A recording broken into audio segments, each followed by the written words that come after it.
ശേഖര, അസമയത്തൊന്ന് വിളിച്ചപ്പോ വാതിൽ തുറന്നതും ഇരിക്കാൻ ക്ഷണിച്ചതും നിന്റെ കേമത്തരം കണ്ടിട്ടല്ല, എന്റെ മാന്യത. മുഖം കറുത്ത് എന്തെങ്കിലും പറയാൻ ഇടവരുത്താതെ പോവാൻ നോക്ക്.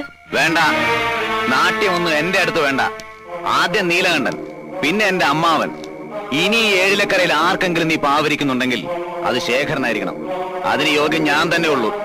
യോഗ്യത നീലകണ്ഠന്റെയും നിന്റെയും പേര് കൂട്ടി പറയാൻ നീ ഇനി ഒരു ജന്മം കൂടി ജനിക്കണം ശേഖര. ഞാൻ വഴങ്ങിയിട്ടുണ്ട് നീലകണ്ഠന്റെ മുമ്പിൽ. തേടി വന്നതല്ല, ആ പൗരുഷത്തിന്റെ മുന്നിൽ ഞാൻ ചെന്ന് വീഴുകയായിരുന്നു.